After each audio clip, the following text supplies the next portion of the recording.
दोस्तों नमस्कार। आज हमारे साथ हैं चौधरी चरण सिंह विश्वविद्यालय के पूर्व छात्र संघ अध्यक्ष डॉक्टर रूपेश वर्मा। और हम बात करने वाले हैं छात्र राजनीति के बारे में, सियासत में नौजवानों की भूमिका के बारे में और विश्वविद्यालयों की स्थिति के बारे में। डॉक्टर वर्मा नमस्कार, आपका स्वागत है। नमस्कार जी, धन्यवाद रविंद्र जी।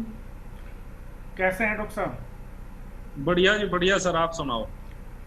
पिछले 3 साल से उत्तर प्रदेश के विश्वविद्यालयों में छात्र संघों के चुनाव नहीं हुए हैं। जी आप क्या मानते हैं, चुनाव होने चाहिए नहीं होने चाहिए? छात्रों को सियासत करनी चाहिए कि नहीं करनी चाहिए? रविंद्र जी, पहले से ही ना आंदोलन का इतिहास है हिंदुस्तान में। चाहे आजादी की लड़ाई रही हो, कांग्रेस में जो भी भर्तियां होती थी वो सबसे ज्यादा यूनिवर्सिटी और कॉलेजेस से होती थी। उसके बाद आजाद भारत में भी इमरजेंसी को लेकर के जो आंदोलन शुरू हुआ था जयप्रकाश नारायण के नेतृत्व में, उसमें भी बड़ी संख्या में छात्रों ने हिस्सा लिया था। और आपके शरद यादव, लालू यादव, तमाम नेता, पूरी की पूरी एक पीढ़ी जो आज बुजुर्ग हो गई है, वो सब विश्वविद्यालयों से, कॉलेजों से निकल करके ही राजनीति में आई है। और मैं समझता हूं कि यदि छात्र राजनीति नहीं करेंगे, विश्वविद्यालय यदि विचार के अड्डे नहीं बनेंगे, तो हम बेहतर नेता भी नहीं पा सकते। और मेरा व्यक्तिगत तौर पे ये भी मानना है कि विश्वविद्यालयों में जो सीखने की उम्र होती है, उसी उम्र में ग्रूमिंग होती है। आप दुनिया भर के विचारों से परिचित होते हैं, उन पर आप बहस करते हैं, उसी से आपके पॉलिटिकल आइडियाज पनपते हैं और उसी से आपकी पॉलिटिकल लाइन पनपती है। तो ये मेरे हिसाब से तो जो हमारी एक्स्ट्रा कैरिकुलर एक्टिविटीज हैं, बल्कि ये कैरिकुलम का एक तरीके से हिस्सा ही है कि हमारे विश्वविद्यालयों में राजनीतिक मसलों पर चर्चा हो, राजनीति को लेकर के बहसें हों, एक ऐसा माहौल बने कि वहां पर पढ़ने वाले छात्र राजनीति में हिस्सा लें, उन बहसों का हिस्सा बने और ट्रेनिंग पा करके आगे भी राजनीति में सक्रिय हों। क्यों नहीं कराती हैं विश्वविद्यालयों के कुलपति, चुनाव क्यों नहीं कराते हैं अगर इतनी बड़ी भूमिका है? और राजनीतिक दलों के सामने भी इस समय कैडर का सवाल है, नए नेता नहीं आ रहे हैं, यूथ नहीं मिल रहा है उनको, तो क्यों नहीं कराते हैं वो चुनाव? अभी जो आप देख रहे हैं कि पिछले जब से 2014 में आपकी एनडीए गवर्नमेंट आई है, तब से विश्वविद्यालयों में, और खासकर ऐसे विश्वविद्यालय जहां पर क्रिटिकल थिंकिंग होती थी, जहां पर बहसें होती थी, जहां पर राजनीतिक विचार विमर्श होते थे, वो सब विश्वविद्यालय में सपरेशन का माहौल है। और उसका सबसे बड़ा उदाहरण है जेएनयू में जो पिछले वर्षों में हुआ। वो पूरे देश ने देखा कि जो डिसेंट है उसे दबाने की, असहमति को दबाने की जो कोशिशें हैं, ये बड़े पैमाने पे हुई है। और अभी इनको नहीं चाहिए कि विश्वविद्यालयों में राजनीतिक मुद्दों पर चर्चा हो, क्रिटिकल थिंकिंग छात्रों के बीच पनपे। क्योंकि यदि वैज्ञानिक सोच पनपेगी, यदि लोग राजनीतिक मुद्दों पर चर्चा करेंगे, तो सत्ता संदेह सवाल के घेरे में आएगी। और ये नहीं चाहते कि सत्ता सवाल के घेरे में आए। और जो हम कर रहे हैं वो ठीक है, और इसीलिए कैंपसेस को राजनीति से दूर रखने की ये एक कोशिश है।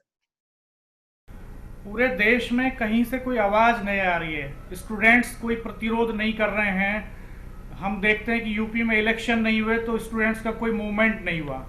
अगर स्टूडेंट पॉलिटिक्स इतनी ज़्यादा ज़रूरी है उनके लिए, तो वो मूवमेंट क्यों नहीं करते हैं, प्रतिरोध क्यों नहीं करते हैं, आवाज़ क्यों नहीं पहुंचाते हैं अपनी? जेएनयू में तो हमने देखा कि बड़ा प्रतिरोध हुआ, अक्सर हम देखते हैं, सुनते हैं, नेशनल इशू बनते हैं वहाँ। उनके जो प्रतिरोध हैं वो नेशनल मेन स्ट्रीम मीडिया उनको हाईलाइट करता है। यूपी में क्यों नहीं है ऐसा? बिहार में क्यों नहीं है ऐसा? आप ठीक कह रहे हैं, क्योंकि जेएनयू का जो कैंपस है वहाँ पॉलिटिकल माहौल है।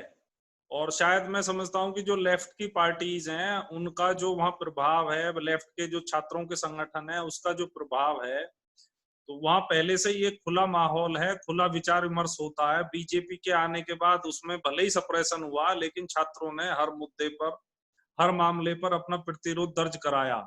लिंग दो कमेटी की सिफारिशें आने के बाद पूरे देश में और यूपी और बिहार में खासकर एक उन सिफारिशों का ये असर पड़ा है कि जो छात्र पहले राजनीतिक नजरिए से राजनीति करते थे या विश्वविद्यालयों में छात्रों की समस्याओं को लेकर के या नेशनल इश्यूज को लेकर के या स्टेट लेवल के इश्यूज को लेकर के जो चर्चाएं करते थे, विचार करते थे, आंदोलन करते थे, वो सब खत्म हो गया। तो ये मैं इसे दो तरीके से देखता हूं।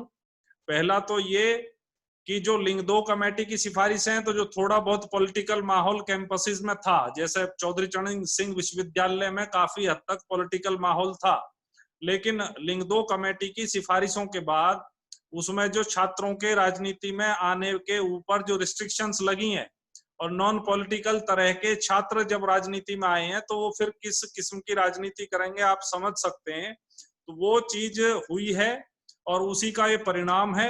और दूसरी सबसे बड़ी वजह है कि जानबूझकर सरकार कैंपसेस से डिपॉलिटिसाइज कर रही है, उनका गैर राजनीतिकरण कर रही है और राजनीतिक चर्चाओं को विश्वविद्यालयों में कोई जगह वो नहीं देना चाहते, चाहे विश्वविद्यालयों की फैकल्टी हो, चाहे विश्वविद्यालयों के वाइस चांसलर हो, वो किसी भी किस्म की क्वेश्चनिंग, किसी भी किस्म की बहस, किसी भी किस्म की चर्चा, इस तरह की कोई चीज वो नहीं होने देना चाहते।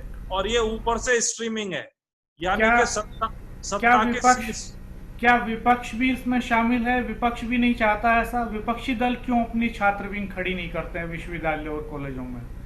क्या वो सरकार के इस इंटेंशन में उनकी भी हिस्सेदारी है कहीं ना कहीं? विपक्ष की हालत तो आप देख रहे हैं, वही हालत उनके छात्र संगठनों की है।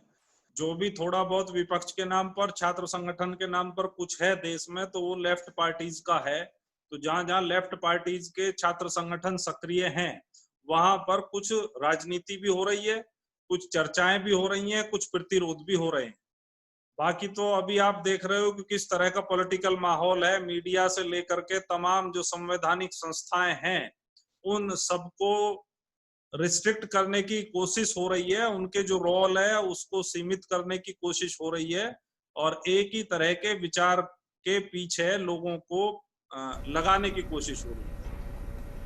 आपको क्या लगता है इस हालत से हमारे विश्वविद्यालय और कॉलेज कब निकल पाएंगे? हम एजुकेशन का लेवल देखें तो जो दुनिया की सर्वश्रेष्ठ 200 यूनिवर्सिटीज हैं, उनमें हम कहीं नहीं टिकते हैं। हम जो है अपने बेहतर एक नागरिक का निर्माण नहीं कर पा रहे हैं विश्वविद्यालयों और कॉलेजों में। आपने कहा कि जिस तरह के डिस्कशंस और डिबेट होने चाहिए वो नहीं हो रहे हैं, तो फिर कर क्या रहे हैं हमारे विश्वविद्यालय और कॉलेज? किस तरफ जा रहा है हमारा समाज और इस संकट से कैसे निकलेंगे? रविंद्र जी, आप देखें उनकी जवाहरलाल नेहरू का बड़ा फेमस, उन्होंने कहा था कि विश्वविद्यालय विचार विमर्श के अड्डे होते हैं जहां पर लोग खुले में बहस कर सकें और ऐसी जगह, ऐसे विश्वविद्यालय आगे बढ़ सकते हैं। अभी पीछे आपने देखा होगा कि जो इन्होंने फरमान सुनाया था ट्रंप ने कि बाहरी जो छात्र हैं, विदेश के जो छात्र हैं, उनकी एंट्री हम अमेरिका में बंद करेंगे।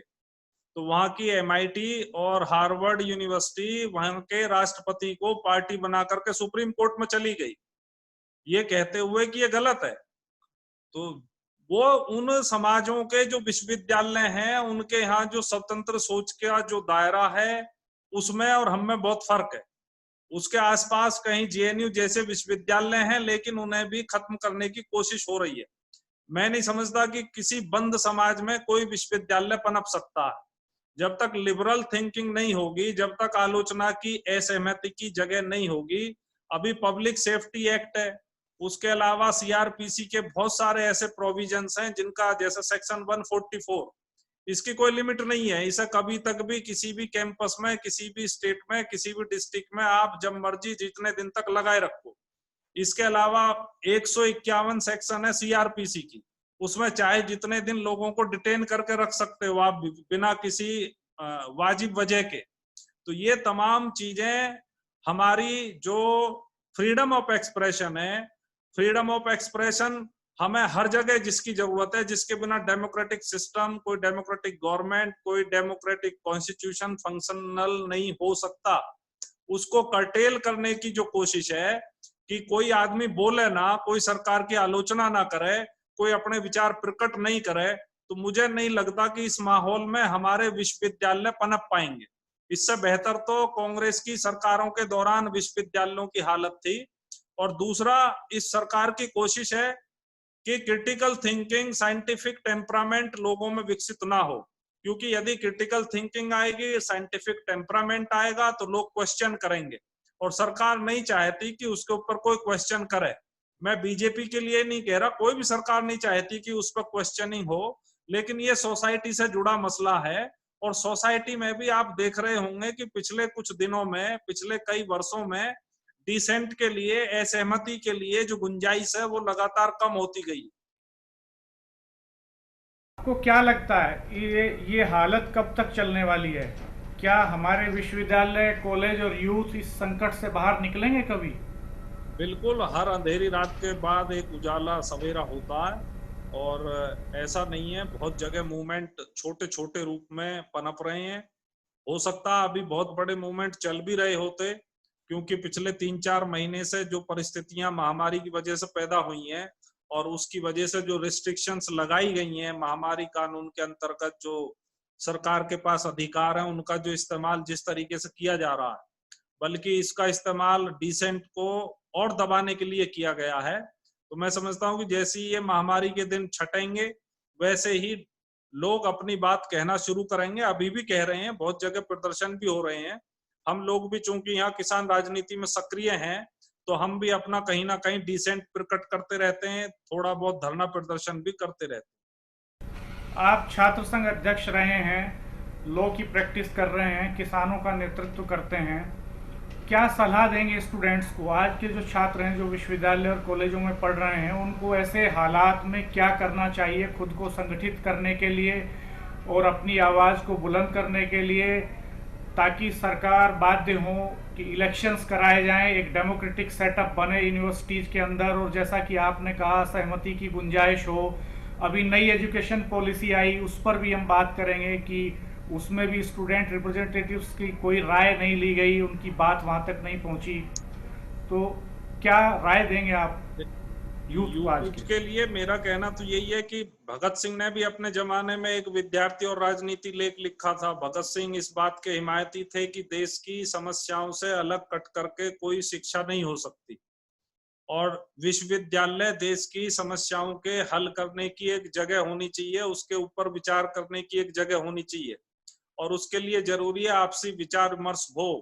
और चूंकि हम एक डेमोक्रेटिक कॉन्स्टिट्यूशन के तहत रहते हैं, तो ये हमारे बेसिक राइट्स हैं कि हमको अपनी यूनियन बनाने, अपने डिमांड्स को उठाने के हक मिले, और हमारे कैंपसेस में हमारे चुनावों की बहाली हो, हमारे कैंपसेस में एकेडमिक माहौल बने, हमारे कैंपसेस जो बहस के अड्डे बने।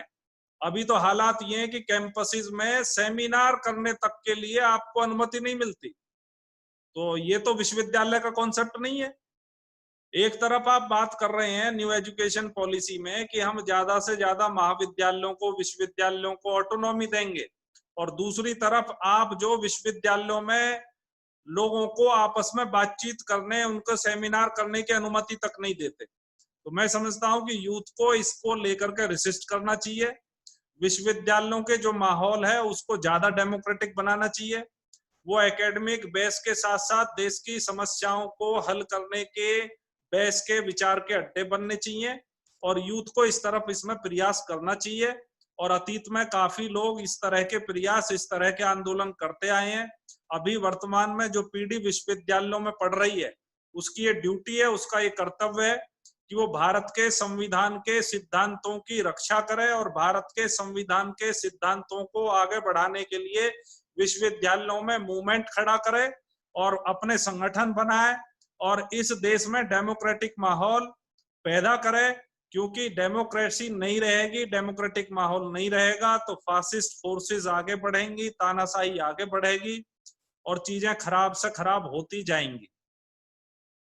धन्यवाद डॉक्टर वर्मा, आपने बहुत ही बेहतरीन ढंग से बताया कि किस तरह से विश्वविद्यालयों में स्कोप खत्म हो रहा है सहमति का, डेमोक्रेसी का, और ये बुनियादी संस्थाएं हैं हमारी। विश्वविद्यालयों से निकलने वाले लोग ही कल नागरिक बनेंगे, विभिन्न जगहों पर जिम्मेदारियां लेंगे, और अगर वो इस तरह के कल्चर से निकलेंगे तो कैसा समाज बनेगा ये हम समझ सकते हैं। बातचीत करने के लिए आपका बहुत बहुत शुक्रिया।